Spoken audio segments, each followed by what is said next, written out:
Namaste everyone. Welcome to our 29th annual World Yoga Festival and the 8th International Day of Yoga celebration.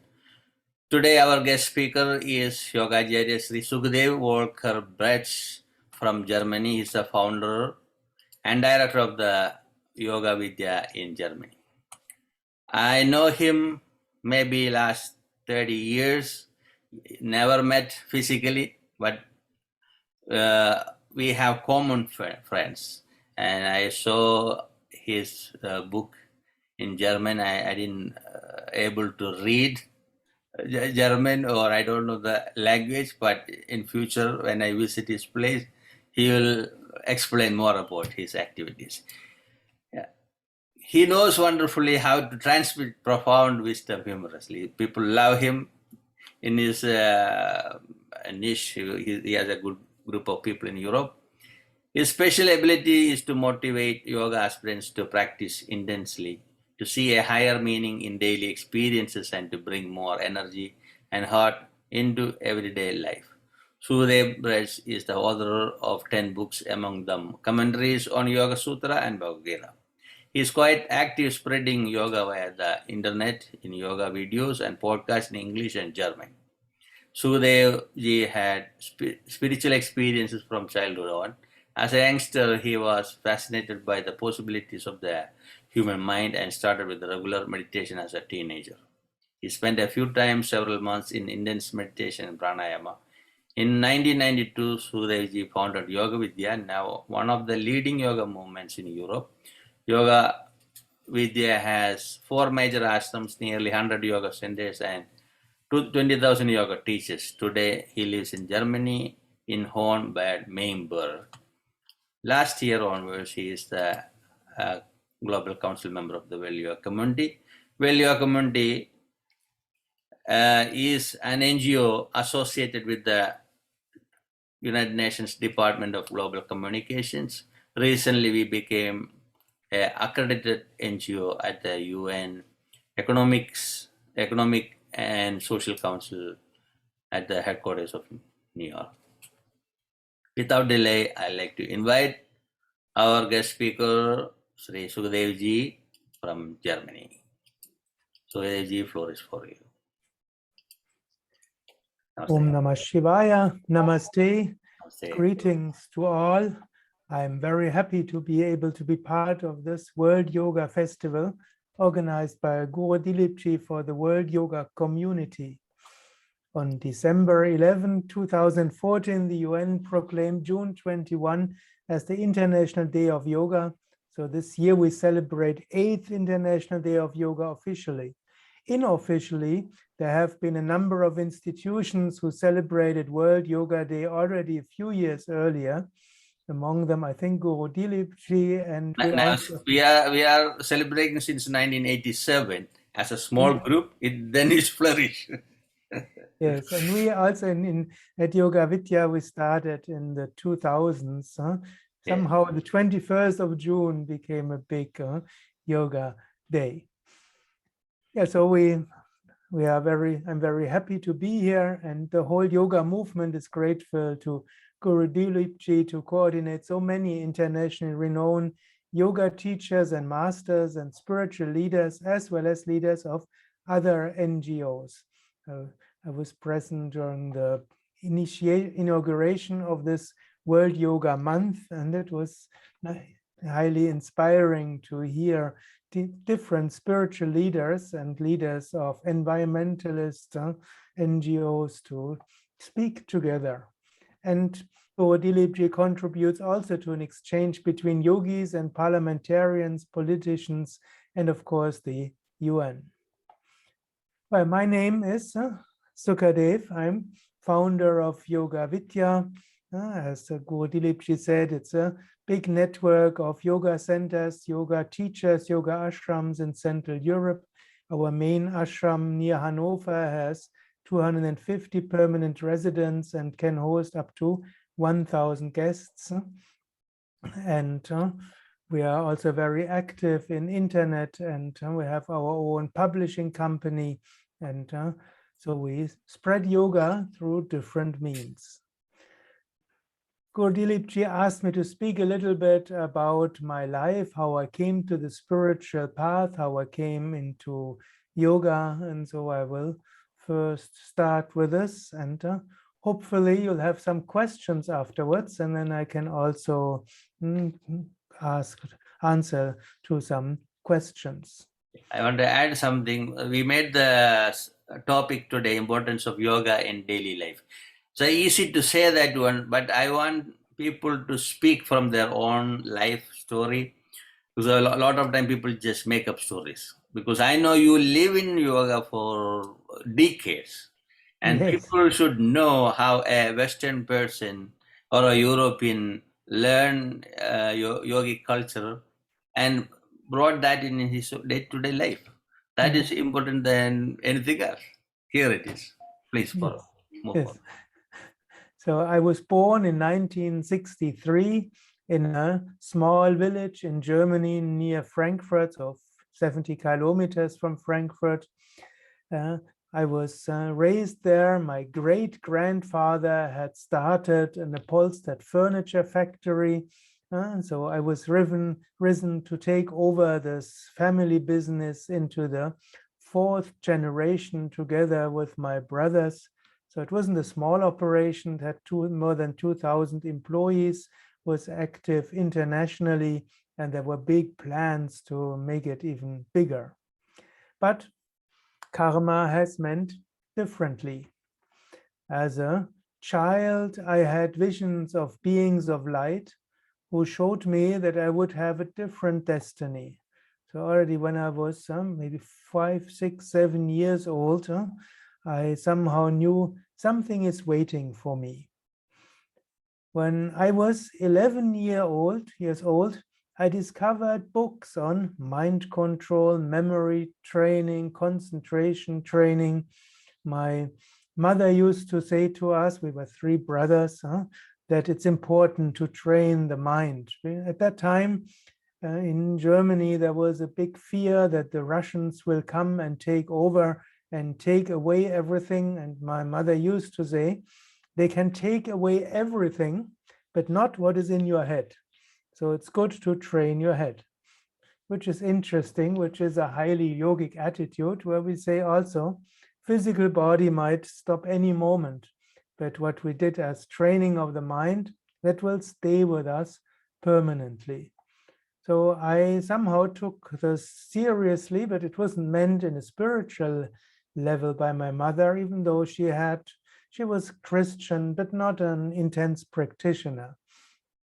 But I did mental exercises since I was 11 years old. I learned how to stop thoughts and be present without thinking. And this led to highly profound spiritual experiences when I was 14 and 15. So I wanted to know more about it. First, I thought, well, it's good to develop my mind. And later on, I found out that some of these mind control techniques had been basically inspired by Paramahamsa Yogananda, by Swami Vivekananda, books of Swami Shivananda. So they basically came from yogis. It developed my memory, so I became very good in school. I could skip a few classes, and I could see that my many mental abilities are there. But still, I felt there must be more of it than just controlling the mind, developing faculties and becoming good at school and developing some way of thought reading and so on. So in the age of 16, I discovered books of Swami Shivananda and some of his disciples in the local city library. So I began to meditate daily and became a vegetarian. And so I found there is a higher meaning of life. And now I had to discover, how will I put that into practice? So by the age of 16, I was meditating every day for at least 1 hour. I did some other mental concentration exercises, memory exercises. I finished school, and so then I moved to Munich for university studies. And at the time, in the 70s and beginning of the 80s, yoga wasn't as known as it is today. So, but in Munich, there were a few yoga centers. I went to different yoga centers. I discovered the Shivananda Yoga Center and did a yoga teachers training course actually near New York in Woodburn, and afterwards moved into the Shivananda Yoga Center, practiced pranayama and asanas intensely in addition to meditation. I also learned Sanskrit recitation. I learned puja, so Hindu religious rituals. While parallel, I finished my MA at university.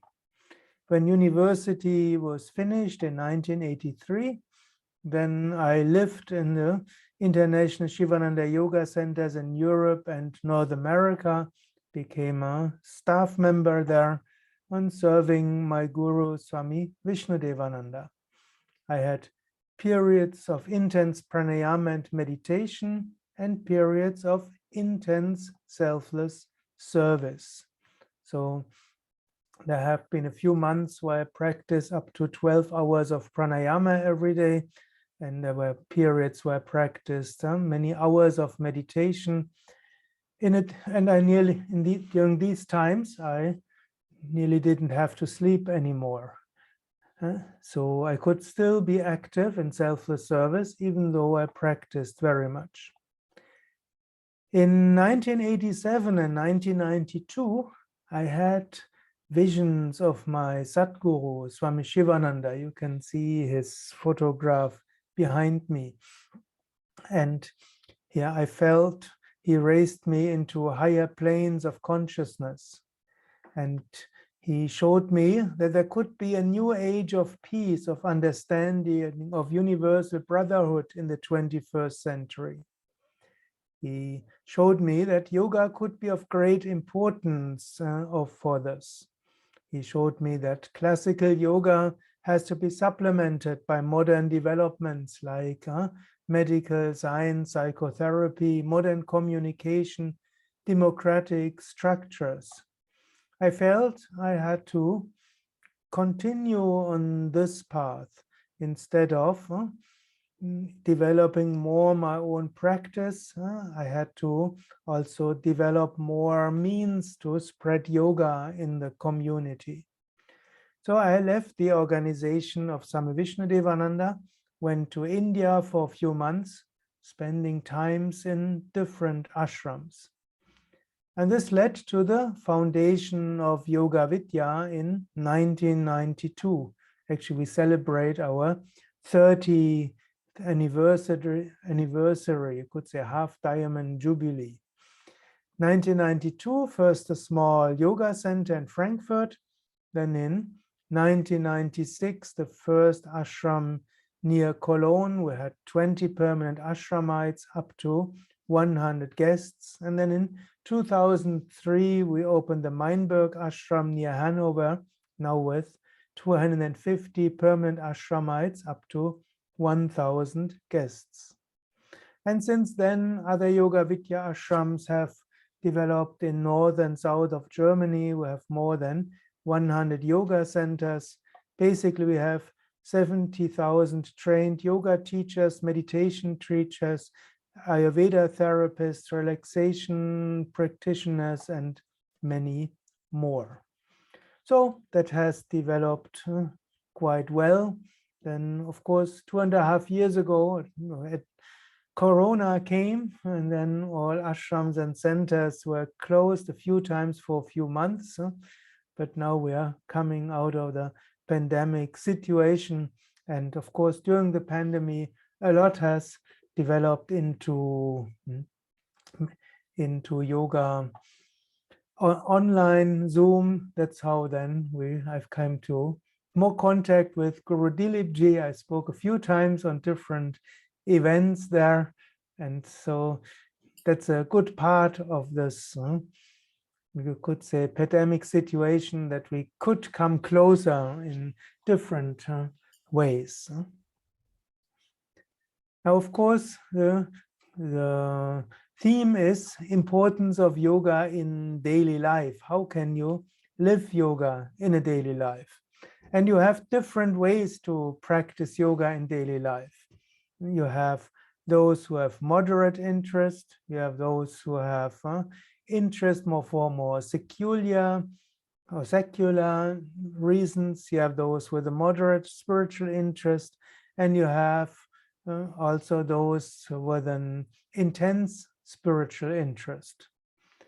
And yoga can be different for different people. Like for me, Guru Dileepji told me about, I should talk about how yoga is important in my life. So I think it's difficult for me to say how you, and sometimes now 30 years of Yoga Vidya journalists and TV journalists, and they ask me always the question about how yoga has improved my life. I can't really say, because I started with yoga, I would say, when I was 11 with these mind control exercises. I start seriously with yoga when I was 16. Since then, my life is yoga. There is nothing else basically than yoga. So I cannot say how has yoga improved my life, but I can only say yoga is my life. Of course, then the question could be, how do I live yoga? And there are different parts of it. My day usually starts, I wake up at 4:30 in the morning. Then from 5 o'clock to 6:45, I do my own personal practice, which is usually in 45 minutes of meditation, and then 45 minutes or 40 minutes of pranayama. Then comes 20 to 30 minutes asanas. And then usually at 7 in our ashram, we have every morning, we have at 7 o'clock, we have satsang. And then I come to satsang, lead the satsang at 7 o'clock in the morning. After satsang, the usual email, and I usually do some video in the morning. I'm active on TikTok, on YouTube, on Facebook. Then there are emails. I'm writing on books on yoga. And then we have at 11 o'clock, we have brunch. Then there is more meetings, more emails, more Facebook, more Zoom, more yoga classes and workshops. Usually I take 45 minutes for some walk. And then at 6 o'clock, there is dinner. And then after dinner, there's talk and satsang, and afterwards some more talk, and then at usually 10:30 I go to bed. So that's how I live yoga daily. So it's a mixture of the practices, and I still keep a practice, if you count all together, of usually 2 to 3 or 4 hours of daily practice of asana, pranayama, kirtan, recitation, and then it's selfless service. In our, of course, then a question can be, how do I do that all year long? Basically, yes, except I take a few weeks where I practice more intensely, and the sevas, or the selfless service, is less. I need that for recharging and again to make the connection deeper. Then the question could be, what is practiced in our ashram at Yoga Vidya? I can maybe share a little screen first of all, how the ashram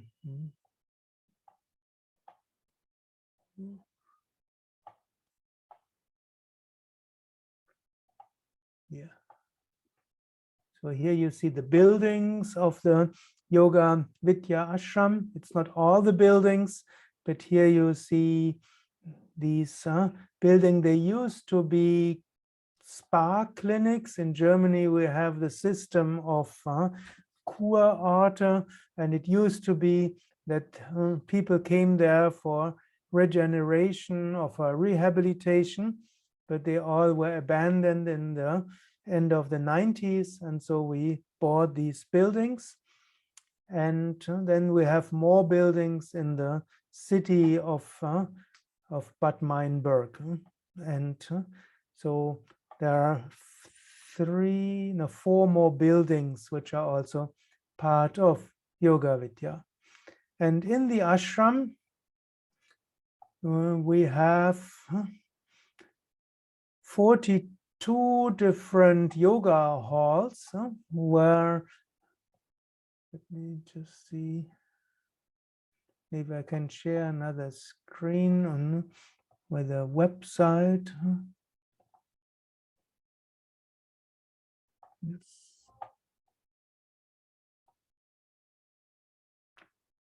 So we have big works of art like here Radha Krishna, which is I think more than 10 meters high. Here you see again the picture of the building. We have 42 yoga halls where we have one hall we can fit up to 1,000 people in, and we have smaller ones. In the ashram, we have, you could say, Hindu religious ceremonies from morning till night, which we deem quite important to have a high energy level. So at 5 o'clock in the morning, every morning we have homa, so a fire ritual. We have pujas every morning. We have pujas in the afternoon, pujas in the evening. We have 1 hour of recitation of Om Namo Narayanaya in the evening. We have other recitations, we have daily Bhagavad Gita recitations. We have the Krishna Krishna Mahayogin recitation. So you could say from morning till evening, we have some mantra, some puja, some homa, some recitation. So that creates a spiritual vibration. The second part of our daily program is satsangs. We have different satsangs. We have satsang at 5 o'clock in the morning. Satsang is meditation with mantra chanting and some reading. We have satsang at 6 o'clock in the morning, 7 o'clock in the morning, and 8 o'clock in the evening. Right now, during the pandemic, we still have a bit more distance between people, so we don't have satsangs with 1,000 at the same time, but we have at 7 o'clock and 8 o'clock, we have up to 6 or 7 satsangs going on at the same time. You could say we have a big satsang field. So we have always meditation, we have some Jaya Ganesha Kirtan, we have reading, we have arati. And so when you're in the ashram, in any corner you hear somebody in the satsang. At the same time we stream it live, so every morning and every evening we have satsang live stream, which can be, so everybody in the whole world can be present at the same time. Then we have daily yoga classes at 8:45 and 9:15 and 4 o'clock in the afternoon and in the evening. And there we have up to 20 yoga classes at the same time. So we have beginners yoga class, intermediate, advanced. We have more of yoga therapy classes. We have yoga classes with mantras, yoga classes which are geared more in a sport level. And we have yoga classes which are linked with philosophical recitations and philosophical inquiry. In addition to that, we have teachers training courses and professional training courses for Ayurveda, for meditation teachers training courses, seminars.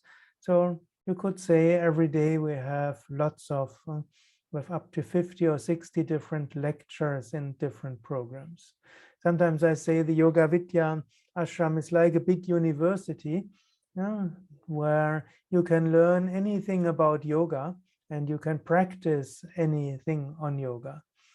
And as there are many people living here, most likely at any moment there's somebody meditating somewhere in the ashram. So all this is an atmosphere, it's a vibration, and it's a strong feeling which is there.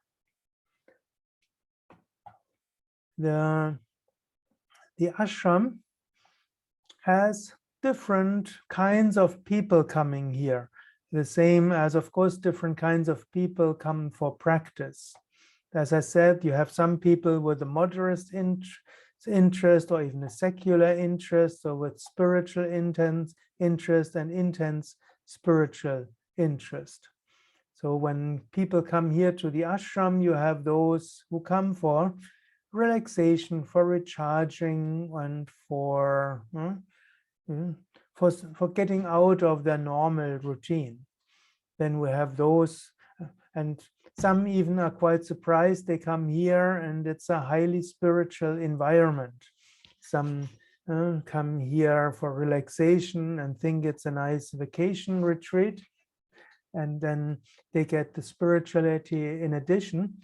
But after a while, they feel how the heart is opening, and they feel how they get spiritual experiences. I not rarely people, when they come, they say they came here for relaxation, recharging, but they're a little critical on the spiritual. When they leave, they say they got their relaxation, they got their recharging, and they're very happy that they got deeply spiritually connected. Now, those who live in the ashram permanently, they participate in usually one of the satsangs every day. They take a yoga class normally, or if they're longer, they do their own spiritual practice, and then they work in the different departments in the ashram. Of course, we have a big vegetarian kitchen which can supply all the food. We have yoga therapy department, we have an Ayurveda department, somebody is, quite a few are in registration, in housekeeping, in our internet pages, and so on. So you have a big community here and in other ashrams of Yoga Vidya, where very deeply interested yoga practitioners are. They live a yoga life, and they serve that more people can get into yoga. So maybe you have some questions here, or at least Guru Dileepji usually has good questions. Do you have any videos to show about your activities from the ashram? Let me just see. We go to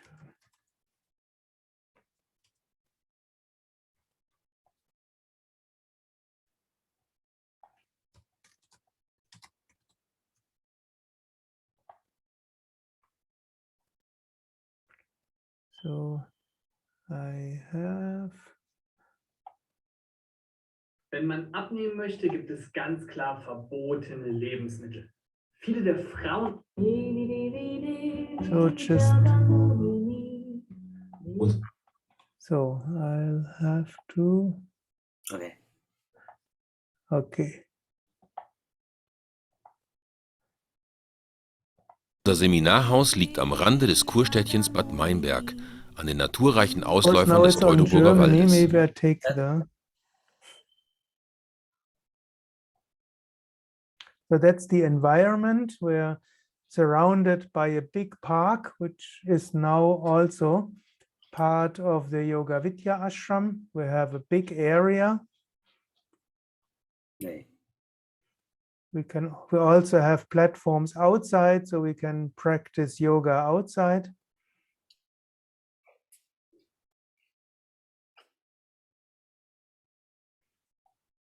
That is one of our asana halls, where you can see people meditating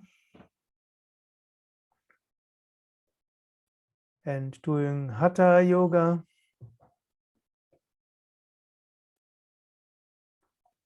while you see me saying a few words.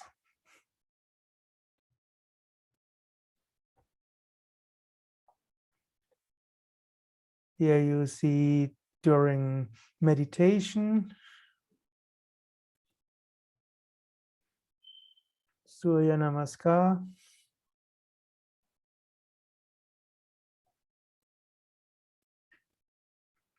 Shavasana,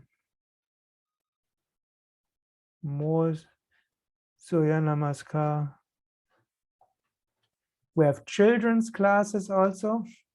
In our ashram community, we also have 15 children living, and we have yoga teachers training courses for children. So on one hand side, the children learn how to do yoga, and then yoga teachers learn how to teach yoga, yoga for children.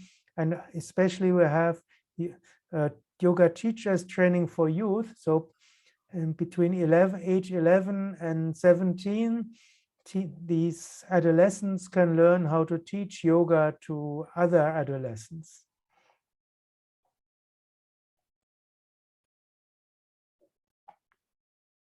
We also have a boutique, and we have a publishing company where many books are published, about 20 books of Swami Shivananda, 10 books of me, and other books of other authors also. We have a big vegetarian kitchen, which also has organic food.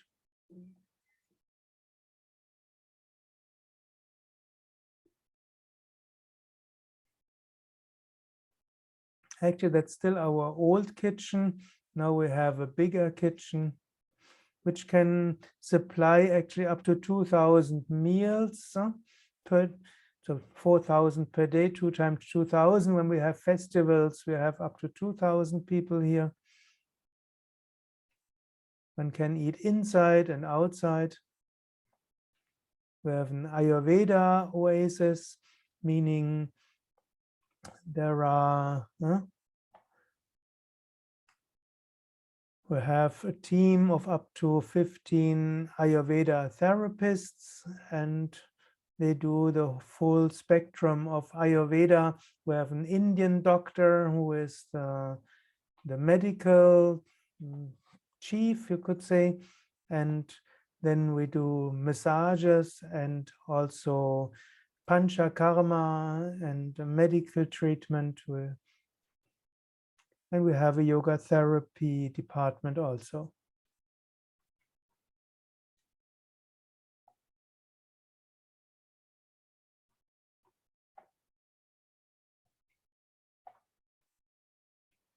That's registration.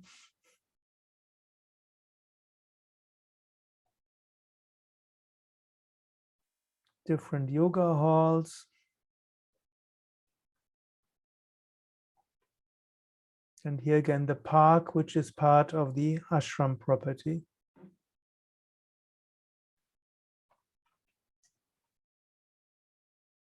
Here's something about our yoga therapy.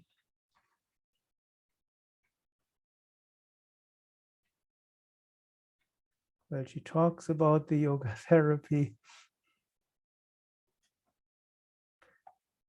And here some rituals. We have every morning, we have yajna or fire rituals. Once a year, we have a 108-hour yajna. And we also had a 1008 yajna, which lasted 42 hours. We offered into the fire.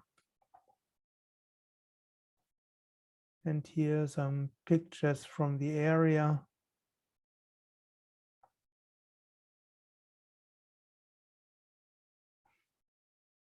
Actually, near the ashram, there is some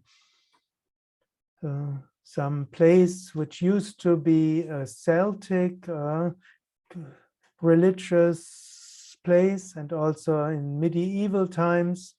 And so we also sometimes have meditation there. So these are some pictures of the ashram.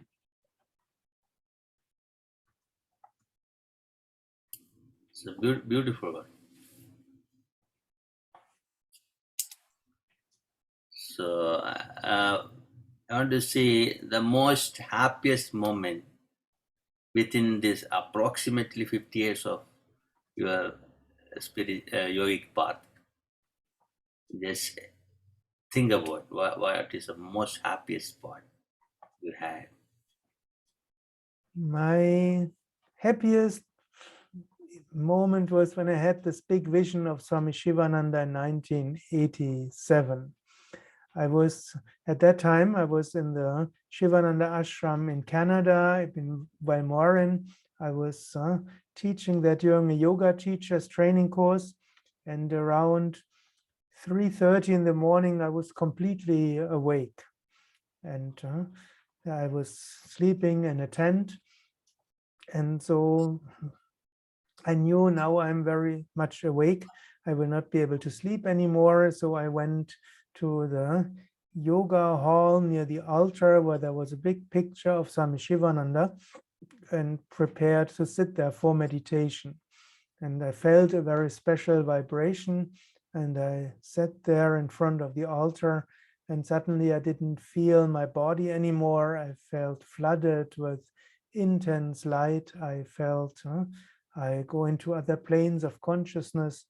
Then for a moment, I saw Swami Shivananda, and he said, because I felt I'm not sure where is this going to lead to, and I said, yeah, just let go. I'll lead you to some other world.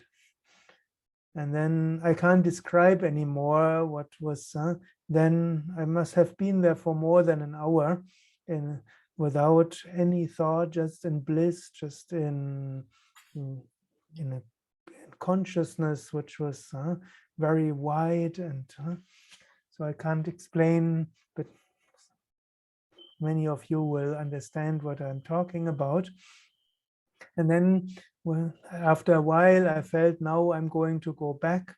And while I was going back I thought I'm going to go to the normal consciousness, but in between, then I was seeing Swami Shivananda in a very huge form. And I saw how out of his hands and out of his third eye, waves of light flooded through me, and somehow then I got it. There weren't words, but there was some certainty that there is something which is waiting for me, and there's something which can happen in this world. There was on one hand side, there was this joy. On the other hand side, there was also the feeling there's waiting some responsibility for me. I will not be able just to have a peaceful life of meditation and a little service, a little teaching, but there's more going to wait. But I knew, so basically that is my most joyful time. Then I know you are open to so many different yoga teachers and traditions, and that is rare in the Shivananda tradition. Not the Swami Vishnu, not Swami Shivananda tradition. Actually, from the Vishnu Devananda's groups. Because I met Swami Vishnu Deva in the early 70s. My father used to promote yoga. My mom used to practice. I'm happy I born in a yoga family with different monks and bishops. That's my life. And when I see you are bringing different teachers from different traditions, I'm so thrilled. So a lot of ashrams, they don't want other teachers to come. You kept it very open. That had to appreciate the work you did, bringing people in different parts of the world coming together. It's beautiful. And I see the last 2 years, it was very difficult for most of the yoga centers. In New York City itself, over 400 yoga schools closed. So you have a huge project. How did you handle during this COVID? I know it will be financial crisis, this will be big. And you had to take care of all the people. I would like to hear that part. Yes. In our ashrams, we have also certain things which other ashrams might not have. On one hand side, the sevakas in the ashram, they also get fixed pocket money, so they have some independence. They get health insurance, and we also pay into old age insurance. So all that, so it gives them some security. And if they leave the ashram, they're not left with nothing, but they have something. And so this, of course, creates some problem when you get into a lockdown of COVID. And on the same time, also, we basically all buildings are bought and developed on loans. So we got bank loans and heavy loans, and they have to be paid. So when the lockdown came, so first, what was helping is we have a big community and they gave donations. So there was quite a lot of donations which came, which helped us to get through during the first few months. Then as we had already experience with internet, we at Yoga Vidya, we had already in 1996, we had our first web page. We started with videos, online videos before YouTube came. We started with blogs and newsletters and podcasts before nearly anybody else knew what it was. So we had experience there, and we had not. And then we switched to YouTube Live. We streamed our satsangs in the morning and the evening. We used to stream only one satsang, but then we streamed every morning and every evening, and it was funny. So 2 or 3 were sitting on the stage and satsang, nobody in the satsang hall, because we were forbidden to have anybody else there. But and we made yoga classes in the big Shivananda hall. So we had one sound technician, one video technician, and one light technician there. Technician sounds very strong. We had basically yoga sevakas who did their best to manage there. And then we had a yoga teacher, and we had one model who practiced. And so we reached a few thousands every day, and they were grateful for it. And then, of course, we transformed everything into Zoom seminars. So in the ashram, we had up to 15 film studios from which we could stream live. And so we could also create some income there. And then in Germany, luckily, there was also government support. In the first 6 months of the pandemic, non-profit corporations hardly got anything. In the first few months, no non-profit corporation got anything. Afterwards, only small ones.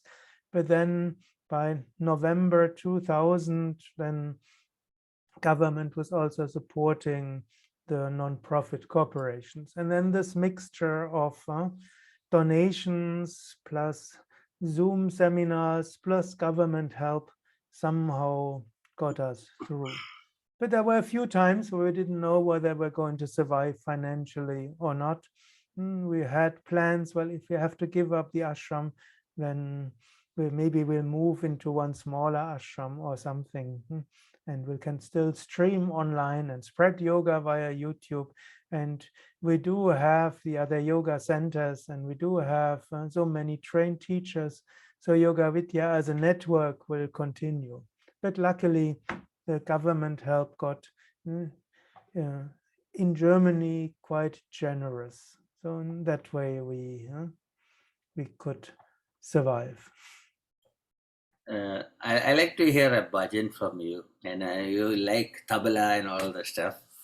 I see a lot of photos and videos. We can do a short bhajan, will be wonderful. That I would sing at bhajan. Yeah.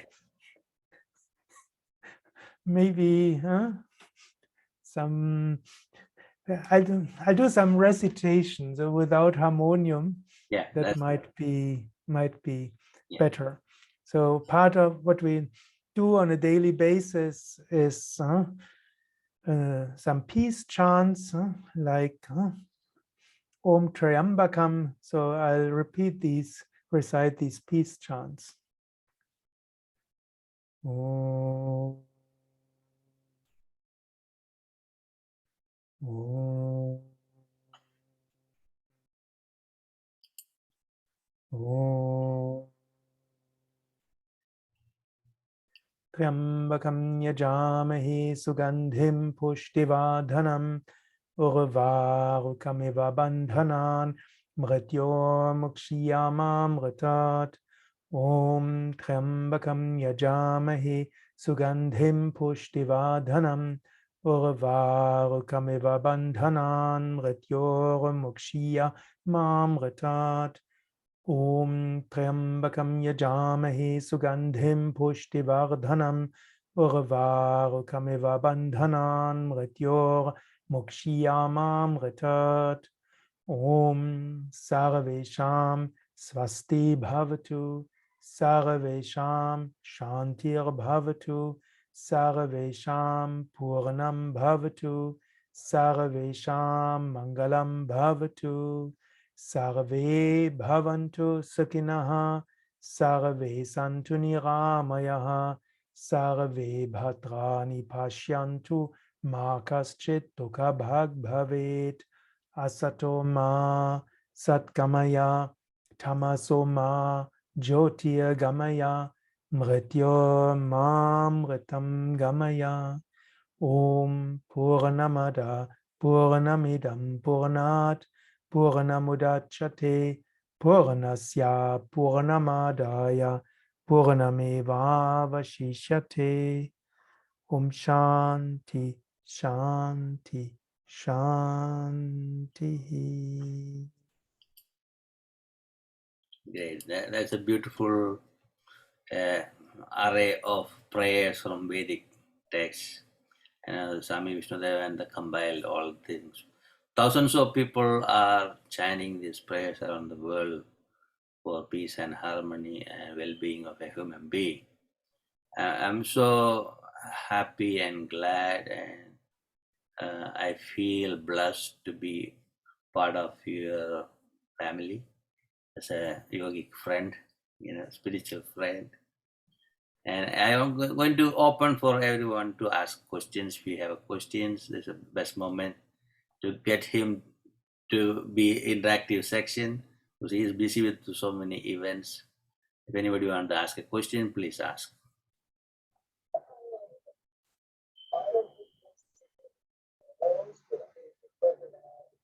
Chris, yes. Yes. Can you send the link so that I can connect with these programs? And also, if it's 5 o'clock Eastern Standard Time, what time is it, and what program do you have going on in Germany at that time? There's 7 hours difference in Germany? Or In Germany right now, there's 6 hours to Eastern Standard Times. okay. So if you want, for example, to participate in the evening satsang, that's 8 p.m. in Germany. So that will be 2 p.m. 2 p.m. 2 p.m. in 2 in the Eastern. So afternoon. 2 p.m. New York time. Yep. Yes. Yes. Okay. About morning time. I get up at 4 o'clock every morning Eastern time. So 4 o'clock. Well, then it's 10 o'clock in the morning. Right now, we reduced the live streaming a little bit as less are participating. So at that time, normally there's no live stream. So we have live stream at 7 o'clock in the morning. This means 1 o'clock or at... That's a little too early. But otherwise, of course, we have a lot of videos online. So, for example, if we take YouTube. I just try to YouTube. Yoga Vidya Live.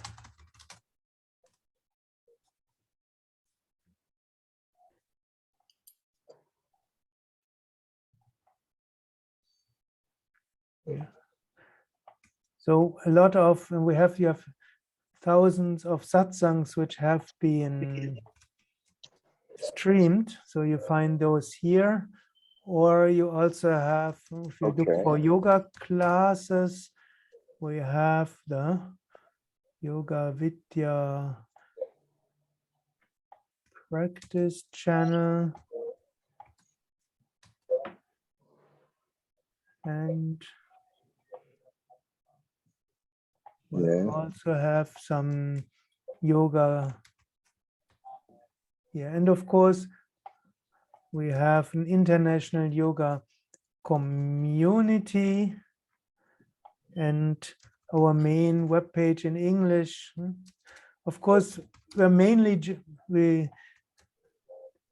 most of the things are German here, but we have quite something in English as well. Thank you.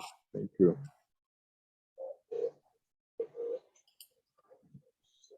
As Reverend Chris, so you can watch any of these online. They already have recordings.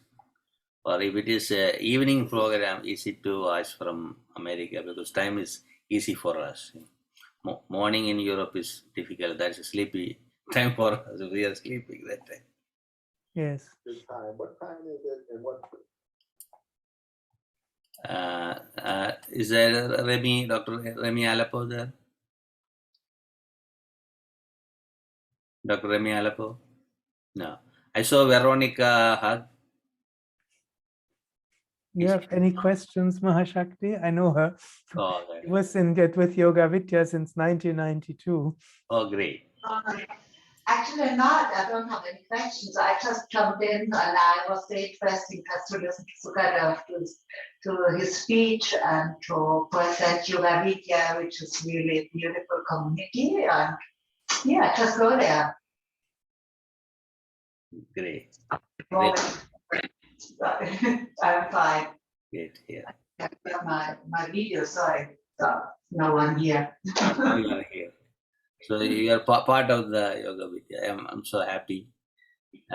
We have over 500 people are watching the program right now. It will grow every hour.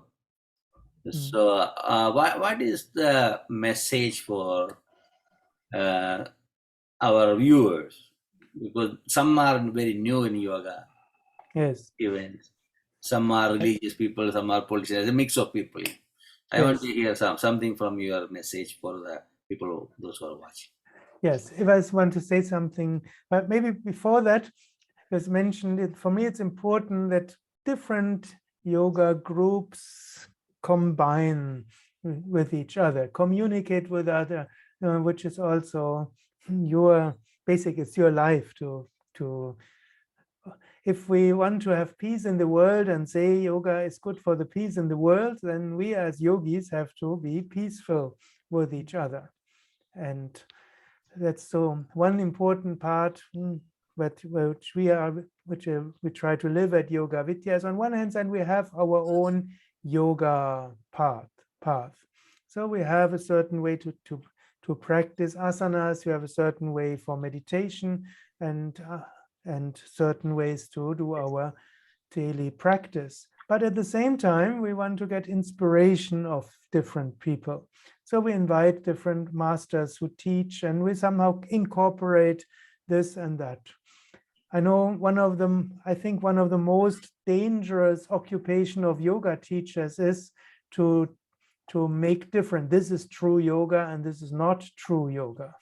I'm a member of many international yoga associations, and one of their main pastimes is to define what is true yoga and what is not true yoga.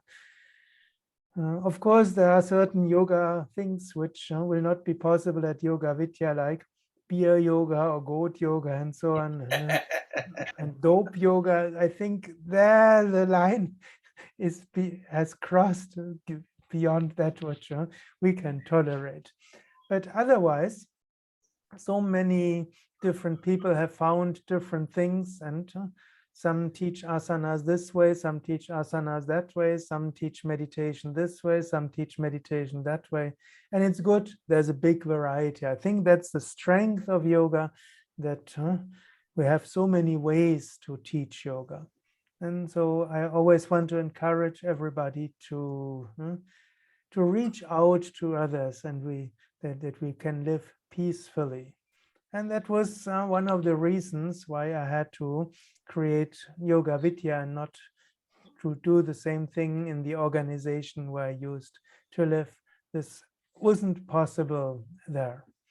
But as you said, Swami Shivananda himself in his ashram, it was always and still is open for different masters and different even traditions to come together. He even organized several times a world parliament of religions in the tradition of where Swami Vivekananda came to America. And so it's an important thing in yoga.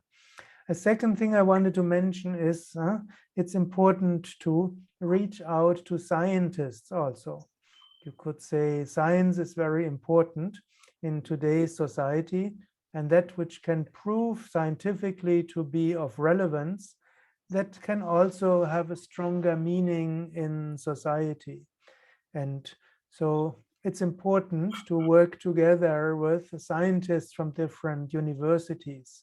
And there are different types of scientists. You have the medical science, which helps to understand why is yoga good and how is yoga helping. Sometimes the medical science even says certain aspects of yoga is better not to be practiced by everybody. So we even have to sometimes modify of what we've learned. Because when you work with scientists together, don't just want to say what you do is good and here is the proof, but they want to come to some knowledge which is of relevance also for yoga. Then of course you have the scientists which are the sports therapy and sports medicine and fitness. And I heard you also are together with the World Yoga Olympics. Yeah, the planning for the yoga sports, Yogasana sports championship. Yes, So I know. that's popular in India, and we were involved with a long time, but somehow very hard to bring all the association together. Now it's getting better. The government is taking a lead in India, so we want to make that part of every country, so people can have a healthy lifestyle through yogic practices. And that's also important. And I know of the classical yogis, they always say yoga is not a challenge, it's not a competition, and you shouldn't practice like a competition. And will you be against all yoga principles? I have to admit, we do not have this yoga Olympics or yoga competition, but it's good that this is also there. And if we have it, it might also be interested for some scientists who want to see how can you train the body for, and so on. And then you have other scientists who are more from the Indology department, who sometimes have different opinions about the age of Hatha Yoga and the development of yoga. We could say they all teach nonsense and they have no idea what yoga is about. Or we can say maybe they have also some meaning. So we also had an online congress of the different Indologists. It was planned to be that they meet together in the ashram here, but it had to be an online congress. And they also have to add something. So science is important, and one shouldn't be slave of the science because science develops, but one has to be open to the science. So if you have these, and the next part, which is also important, is some democracy has to be there. In India, well, actually, in the management of ashrams, usually you have a committee, you have the foundation, you have the trust, and then you have the trust members and so on, the trustees, and the spiritual teachers. They are more for the spirituality. So I think India is far more democratic in India than people in the West think. But sometimes some gurus in the West, they have these authoritarian structures, so far more than it's in India. And I think it's important that you get the wisdom of the masses, you could say. So of course, certain parts, you cannot have democracy, how Sanskrit is to be spoken and how classical ritual has to be done, and how a mantra is pronounced. So there, of course, you have, it's like science, you can't have democratically whether the earth is flat or the earth is round. And there you have some scientific evidence.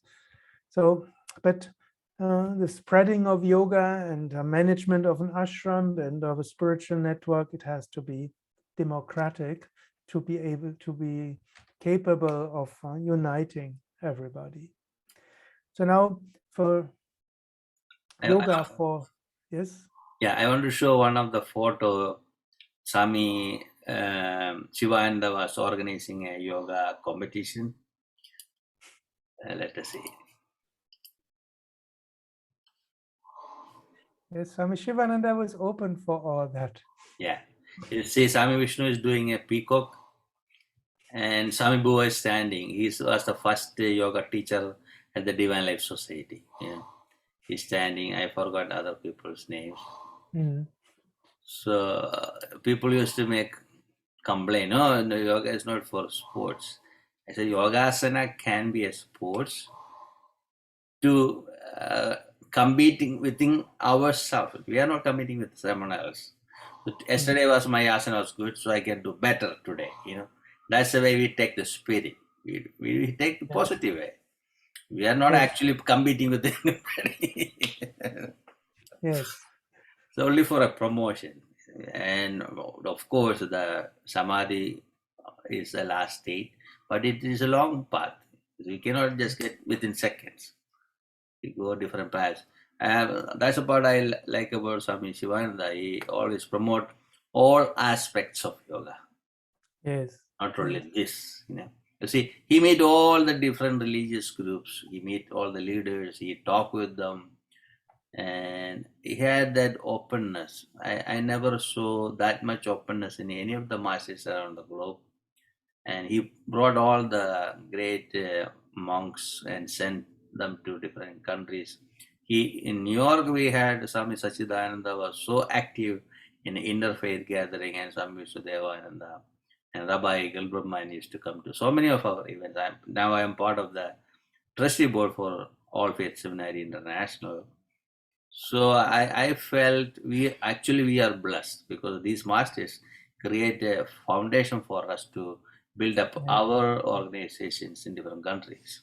Now we are coming together as a globalized yoga family. Each person have different organization and associations. So many associations around the globe.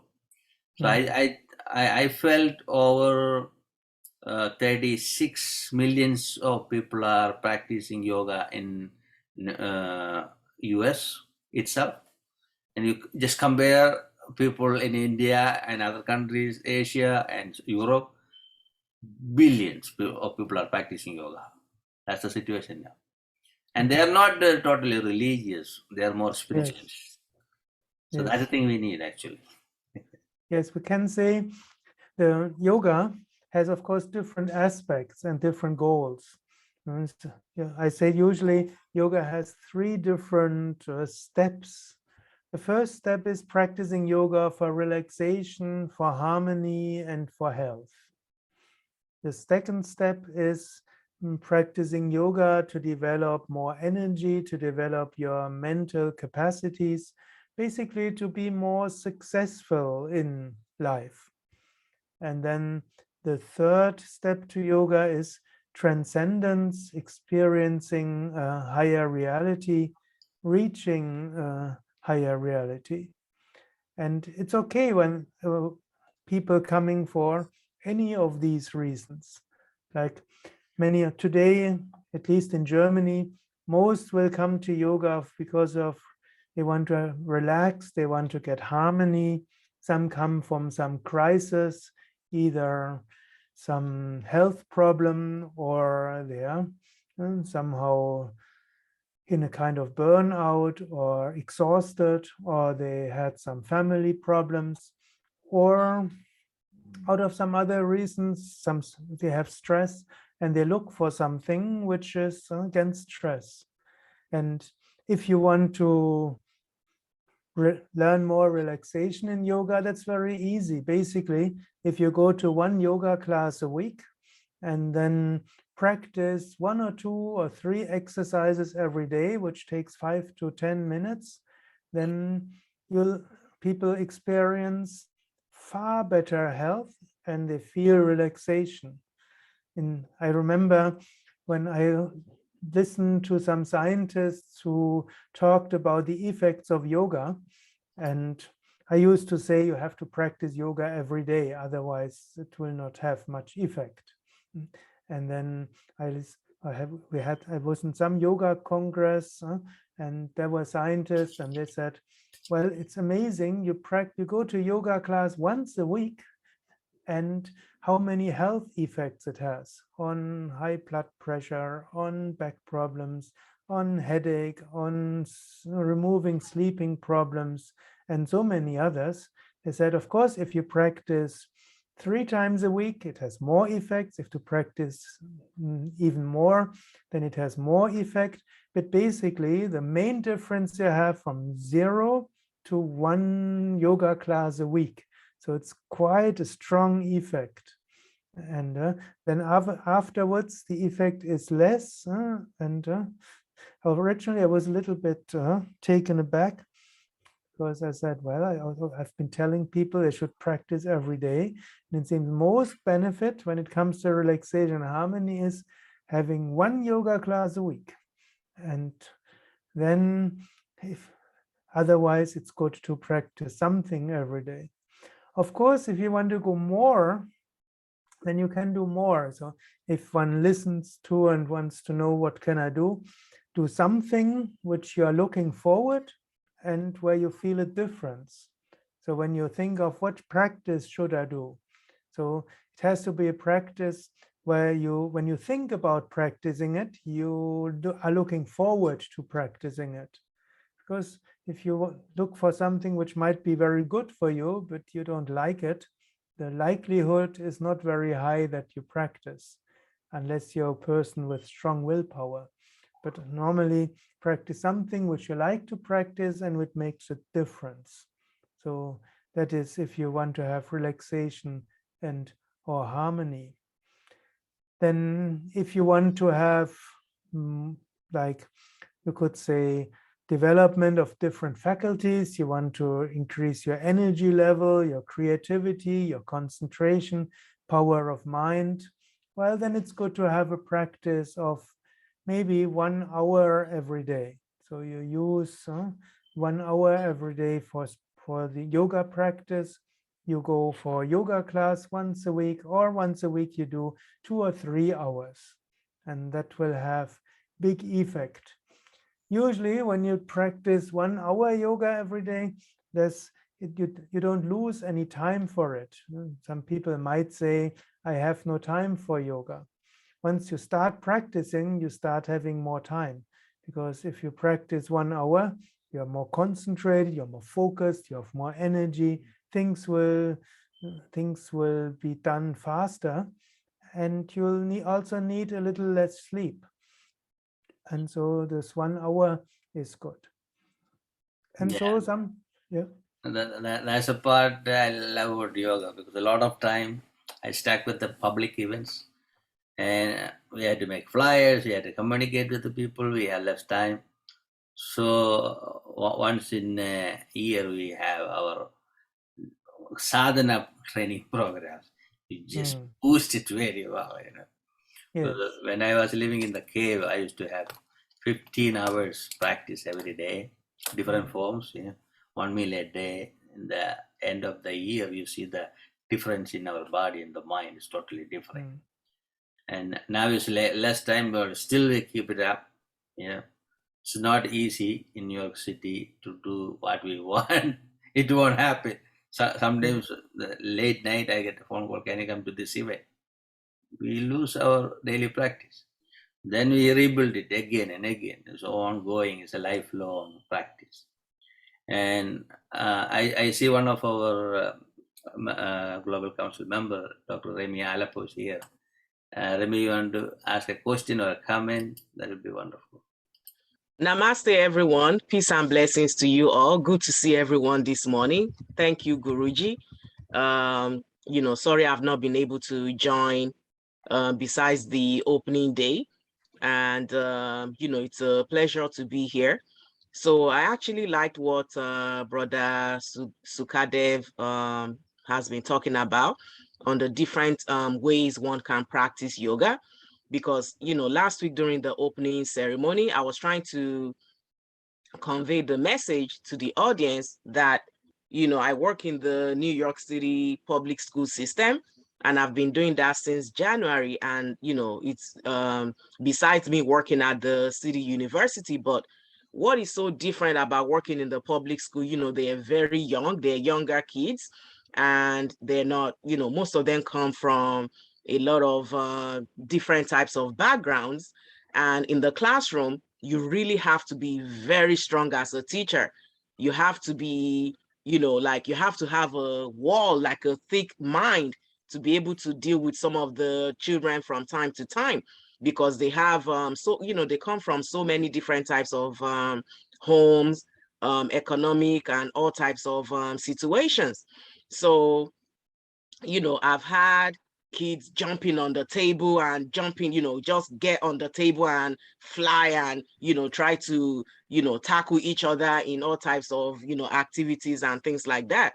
But one thing that is very impressive is that in many schools now, I don't know about the entire New York City public school system, but the schools that have been in Brooklyn, they actually have a yoga day. They have sometimes in the morning where, or all day, where different classes have a room designated for yoga activities.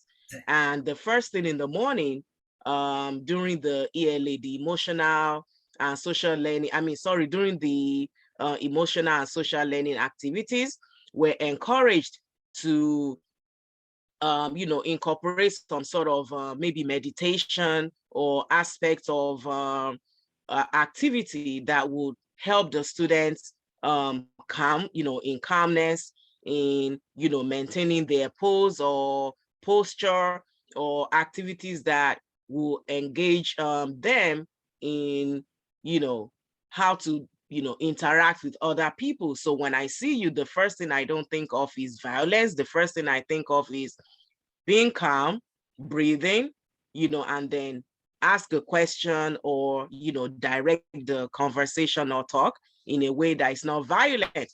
So it's working, for some students. Other students, it's new, it's relatively a new program. Not everyone has warmed up to it. It's not something that they practice every day. So once they leave the school, they go back home, you don't know what is happening at home, the type of communities they live in. But the thing that I'm very happy about, it's a stepping stone, it's there. And they have, different schools have different activities to help these children.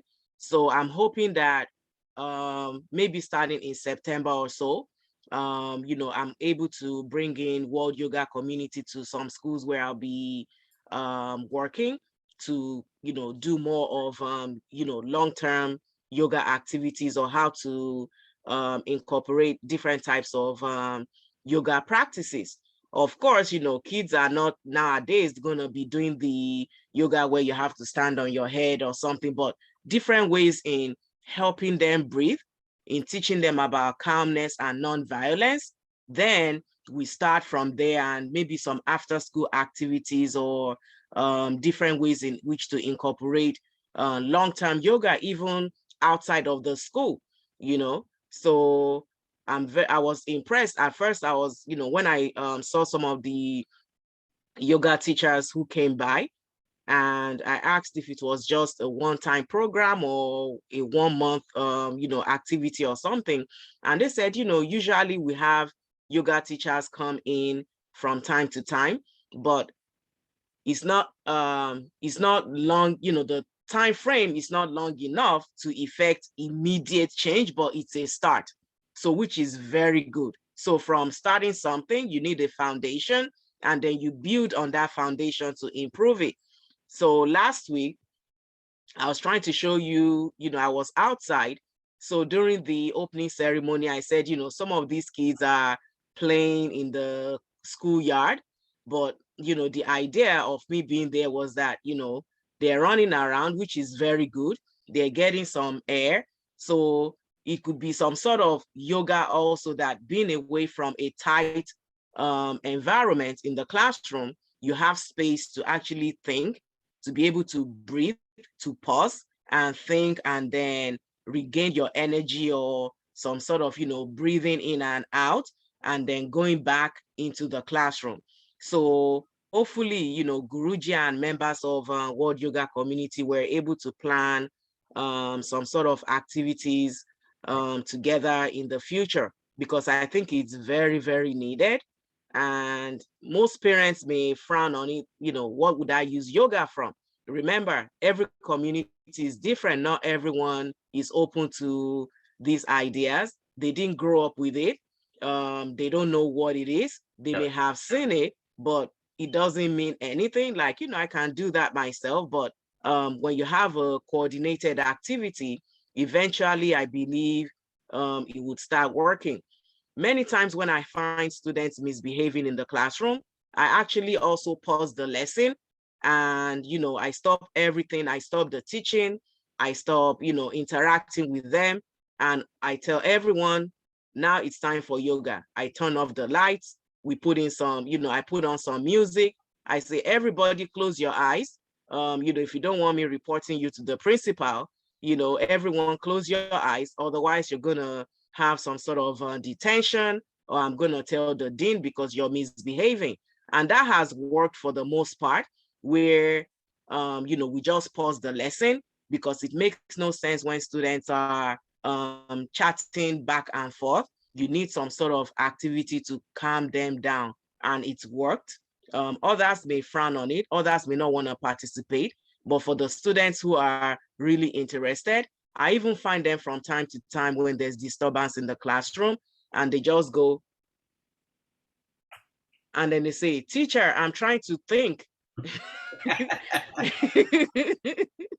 Or sometimes, they just close their eyes, and I'm like, are you sleeping? They're like, no, I'm trying to breathe, and I say, wow, that is very, very good. So if we incorporate that as some sort of long-term learning goal, or incorporate it as an activity that is more long-term, I think the results will be much, much beneficial. And these kids can also go into their communities, when they get home, they can also start practicing outside of the school. And, parents will look and say, wow, when it's time out, I can also go, I'm trying to breathe, or I'm trying to think. So, we'll talk more, but I just wanted to respond to Brother Sukadev on the different forms or types of yoga that one can practice or incorporate in different or various environments. Thank you, everyone. Namaste. I'm glad you brought that point, because I am talking with mayors, advisors to have yoga in schools.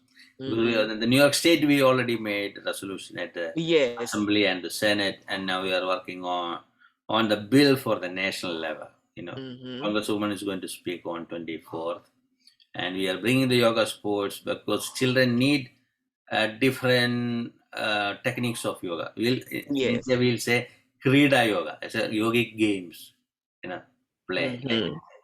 So we can incorporate that, because children cannot do everything according to the yogic scriptures, but they can do small things, So they get that taste in their butt, then they'll slowly they'll develop. Like I got the advantage because my parents used to practice So I grew up with the ashrams and different things. So I know the importance. I spent 25 years in sports and games representing school, college, and universities. So I know the benefit, what is it. And other people won't know. If they are not in the physical exercise area, they won't understand. Some people have issues in their life and they want to make the change in their life. Then they come to the ashrams, they learn little yoga, and slowly they become a yoga teacher. That's totally different. So for me, like when Sukadevji said that yoga is for him as a life, he cannot just explain what is difference between. He live in yoga, And for me, when I look at the people like him from different countries, they spend this much time in their life for promotion of yoga in different ways. You go to India, you see so many yogis are there. Yeah. Their culture. For Sukadev or other people, those who are going to speak tomorrow and day after tomorrow, they are all from different country and they grew up in a different culture. But they adapted, they understood the value of yoga better than Indians. That's why I say. And they're putting bigger projects to promote it. A lot of time people just look, oh, they're doing a business. Not doing a business. You have to create the business to run the place. Same time, there's a long-term effect from their projects. That's a part I'm bringing in, So now I'm trying to bring different schools together because they show the value and the beauty of the promotion of yoga. Instead of setting separate groups, they should come together wherever we can, That's the purpose we brought the Yoga Day to the UN, to implement a day to celebrate. Now it became a month to celebrate, and it should be 365 days, like a whole year to celebrate. So step by step, it's like a stepping stone. So I'm so happy that Sukadevji was with us today and giving his insight, his experience, the projects, so people can see what is going on in the Europe area. And so many groups are there, different associations are there. Yoga Union is one of the oldest yoga association in Europe. And Yoga Alliance so very new in America, so not that old. But a lot of teachers are there, around 90,000 yoga teachers are part of the Yoga Alliance here. In India also 5 organizations are there. Recently there was a conflict between 2 associations. Now it's going to resolve it very fast. I'm trying to build up a group of yoga teachers. Actually, they spend time for the world, to promote yoga. And some monks came here, they left, they cannot survive. Some monks came here and they build up things. We never know how to go through. So it's very interesting to learn the former yoga masters, how they implemented this yogic principle in people's heart more than a building. That is a big project, I say, Changes happen within 100 years or 125 years in the yogi field. When we made the resolution, I specifically asked our assemblyman to write Swami Vivekananda's name. He's the first person came to America during the Parliament of World Religions and brought the name of Gita, Bhagavad Gita, the textbook of Hinduism, Before nobody heard. Maybe people heard, but it's not popular. Then thereafter, all the monks came to America and promoting yoga exercises, yoga teachers training programs.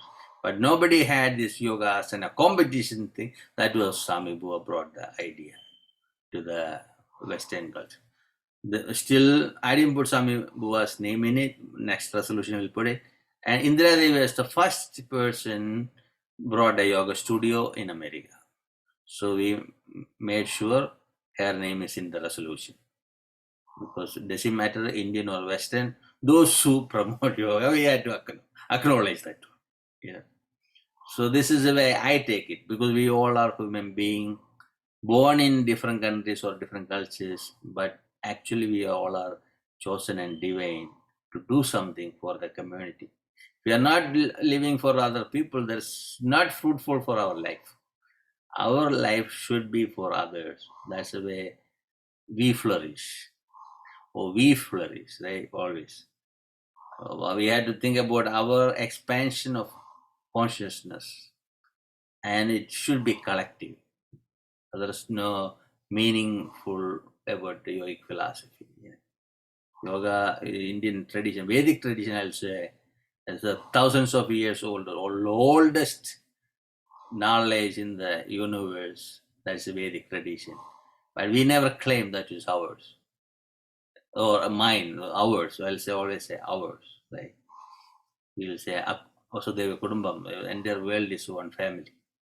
So this is where yoga is one of the main tool we can use it in different form. All aspects of yogic principles should be implemented.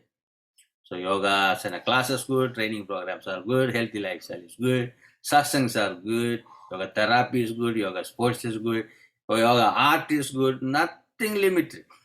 It's an unlimited way to go, and every day to learn something. So I'm anything else to say, Surajji?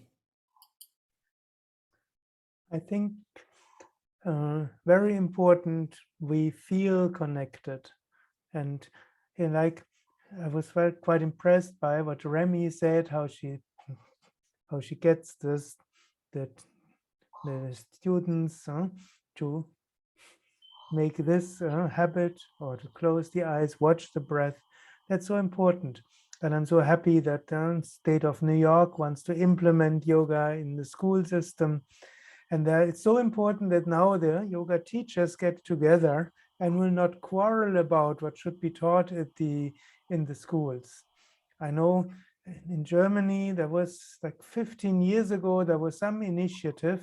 We had some important research that showed that yoga is good against certain problems that children have at school. And so we got some opening for even the school authorities. And then we had this yoga school said yoga has to be taught like that, and then this other school said yoga should be different.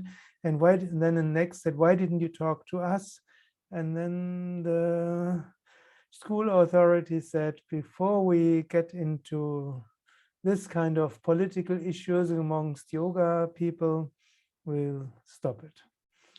And so it's so important we unite and we respect each other. Maybe there has to be some curriculum developed, but one should have big heart, big tolerance, and the deep conviction that yoga makes a big difference. And we can, if we think about this thing with the schools, when these youngsters who usually would quarrel in school and so on, and in Germany we heard about big problems in schools where even shootings take place and so on. I remember when I was in Los Angeles 30 years ago or 35 years ago, we had one teacher who taught at the inner city school, and she said whenever she goes to school, she has to, like at airport, security control. I'm not sure whether it still exists, but she was teaching there, and she was teaching yoga at the school also. And she said her classes are those who have the best marks in school, and where she has the least problems with the students. And just a few elements of yoga, like breathing, like some exercise in between, and so on. So a lot of good can be done, and I'm very happy that in schools some things is done in New York State, and I'm very happy to hear of Remy's experiences there, and I want to encourage to continue and find different ways how you can bring yoga to children. Yeah, there was a issue happen in New York because they want to make rules and regulations. Some issues going on in other parts of America, and some of the schools, they don't want to have a yoga, and there was a complaint and end up in the court, and the judge said, give me a few months to make a decision. What judge did, judge went to different yoga schools, practice judge itself, Then came back and said, no, yoga is good for health. I cannot take your complaint. Dismiss. So this is happening. So, and Yes, people think it's a religious stuff. It's not religious. It's beyond religion. That's what it is. And it's supposed to be. And sometimes religious people want to take this mind. No, that is not correct. So I remember in 2005 when we had the yoga conference in Argentina, people want to have yoga day as a Shivaratri. So immediately I said, no, it should not be a religious ceremony. It should be open. I said, we are already celebrating Yoga Day as June 21st. Then we'll keep it as June 21st. And after that, they were so angry, they didn't call me for so many events. But in the end, we made June 21st as the Yoga Day. Because we are yogis need something for everybody, not only for a religion or a country. It should be open. Because we in the ashram here, we practice yoga also from a religious point of view. But if we put yoga into schools, if we put yoga into the health and health industry, everyone, it has to be, you have to take it as yoga exercises, and it has to be palatable for fundamental Christians. It has to be palatable for conservative Jews, for Muslims, and so on. So in that way, then you still have a lot, asana, pranayama, you have the relaxation, you have some symbols, you have so much which is so important. So from the beginning, I put interfaith programs, prayer service in the yoga events, and it's slowly built up, and they don't have any opposition now. That's so important. Even Catholics are supporting us, Jewish people are supporting. Even Muslim imams are coming to our events. They do bhajans, So this is the beauty of what yogic path, So slowly opening up. I said it is a collective work from different yoga traditions to make the change around the globe for yoga field. I felt that way. In 21st, we have beautiful celebration at the UN Church Center. That is 12 p.m. to 3 p.m. in New York time. I may do the live stream that day. And there's a whole day program at the Times Square. 12,000 people are going to gather morning to evening. And evening, there's a celebration at the United Nations. So like a packed day. And last year, I had 28 programs, online programs, within 24 hours. It was day and night program. I know that will happen again. And overall, we did very well. We bring different schools. Even one of the Shivananda organization is going to join in one of our events. So we kept it open, and anybody can come in. And I like to hear people's life story because that will motivate a lot of the viewers, because they are most of them are new people. So then they'll change their life. They listen to us.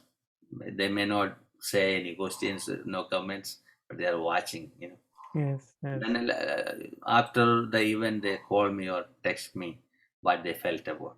So I see always a positive attitude from people or comments from people. I enjoy that part. At least we can do things online now because of COVID.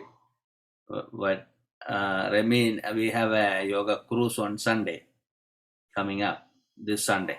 Yes, I saw the flyer. So we'll have little yoga, little meditation, little music, like a mix of stuff. That's also good. Indian consulate is part of it. So I thought, why not just have it? And they have vegetarian, vegan food in the place.